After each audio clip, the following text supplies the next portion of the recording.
Pengertian persuasi menurut Perloff tahun 2010 mendefinisikan persuasi sebagai sebuah proses simbolik di mana komunikator mencoba berusaha meyakinkan orang lain untuk mengubah sikap atau perilaku mereka atas suatu isu melalui pengiriman pesan dalam situasi pilihan bebas. Selanjutnya, komunikasi persuasif. Menurut Barata 2003, berpendapat bahwa komunikasi persuasif diartikan sebagai komunikasi yang dilakukan sebagai ajakan atau bujukan agar mau bertindak sesuai dengan keinginan komunikator. Komunikasi persuasif bertujuan untuk mengubah atau mempengaruhi kepercayaan, sikap, dan perilaku seseorang sehingga bertindak sesuai dengan ekspektasi komunikator. Putri 2016. Unsur komunikasi persuasif. Unsur komunikasi persuasif. 1. Pengirim pesan atau persuader. Sumber atau persuader adalah orang dari suatu kelompok orang yang menyampaikan pesan dengan tujuan untuk mempengaruhi sikap, pendapat, dan perilaku orang lain, baik secara verbal maupun non-verbal. 2. Penerima pesan atau persuade. Persuade adalah orang yang menjadi tujuan pesan itu tersampaikan di saluran oleh persuader, baik secara verbal maupun non-verbal, sebelum melakukan perubahan dirinya. Sebenarnya, persuade melakukan aktivitas yang sifatnya intern di dalam diri, yakni belajar. 3. Pesan. Isi pesan persuasif perlu diperhatikan, karena harus berusaha untuk mengkondisikan, menguatkan, atau membuat pengubahan tanggapan sasaran. Pesan merupakan hasil usaha manusia dalam menyandikan gagasan-gagasannya. Arti atau makna tidak ada dalam pesan. Arti bukanlah sesuatu yang didapatkan, namun ada dalam diri orang dan merupakan respon yang tidak tampak. Ada beberapa cara yang digunakan dalam penyusunan pesan yang memakai teknik persuasi. A.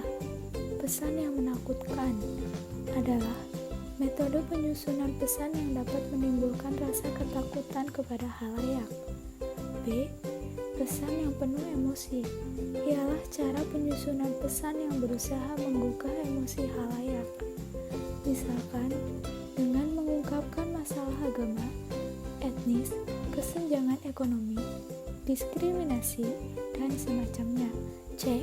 Pesan yang penuh dengan janji-janji ialah cara penyusunan pesan yang berisi janji-janji kepada halayak. Dalam berbagai studi yang dilakukan dalam hubungannya dengan reward appeal, ditemukan bahwa dengan menjanjikan 1 juta, seseorang cenderung mengubah sikap daripada menerima janji 50.000. Di Indonesia, metode penyampaian pesan-pesan pembangunan dengan janji-janji yang telah banyak dilakukan cenderung berhasil. D. Penyusunan pesan yang penuh dorongan ialah teknik penyusunan pesan yang dibuat bukan karena janji-janji, tetapi disusun untuk menumbuhkan pengaruh internal psikologis halayak sehingga mereka dapat mengikuti pesan-pesan yang disampaikan. Misalnya, menumbuhkan rasa nasionalisme atau gerakan memakai produk dalam negeri. E. Penyusunan pesan penuh humor ialah teknik penyusunan pesan yang berusaha membawa halayak tidak merasa jenuh. Pesan yang disertai humor mudah diterima, enak, dan menyegarkan. 4. Saluran. Saluran merupakan perantara di antara orang-orang yang berkomunikasi. Bentuk saluran tergantung dengan jenis komunikasi yang dilakukan. Saluran komunikasi adalah media yang digunakan untuk membawa pesan, misalnya pameran, balai desa, aula, alun-alun, pasar, swalayan, dan lain-lain.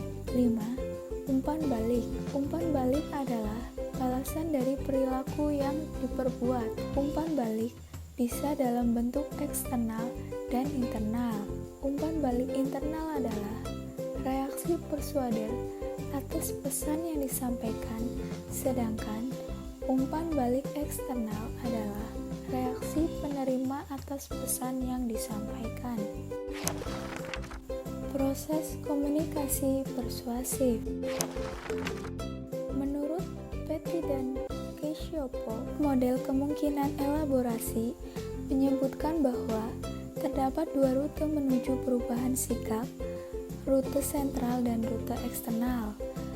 Rute sentral dipakai ketika penerima secara aktif memproses informasi dan terbujuk oleh rasionalitas argumen, sedangkan rute eksternal dipakai ketika penerima tidak mencurahkan energi kognitif untuk mengevaluasi argumen dan memproses informasi di dalam pesan dan lebih dibimbing oleh isyarat-isyarat eksternal, di antaranya kredibilitas sumber, gaya, dan format pesan, suasana hati, penerima, dan sebagainya.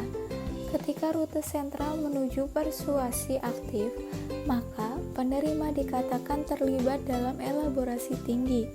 Sedangkan ketika rute eksternal lebih aktif, maka penerima terlibat dalam elaborasi rendah.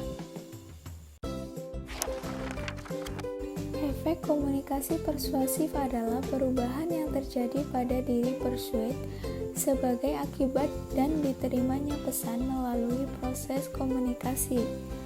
Efek yang terjadi dapat berbentuk perubahan sikap, pendapat, dan tingkah laku. Hambatan komunikasi persuasif. A. Motivasi seseorang atau kelompok dapat mempengaruhi opini. Kepentingan seseorang akan mendorong orang itu untuk berbuat dan bersikap sesuai dengan kebutuhannya. B. Prejudice atau prasangka. Misalnya, jika seseorang sudah dihinggapi perasaan prejudis terhadap sesuatu dari golongan, suku, ras, dan sebagainya, orang itu dalam penilaian terhadap hal tersebut tidak akan objektif lagi. C. Semantik adalah kata-kata yang mempunyai arti tidak sama dengan komunikator dan komunikan atau ejekan yang berbeda, tapi bunyinya hampir sama yang dapat menimbulkan salah pengertian dan sangat mengganggu.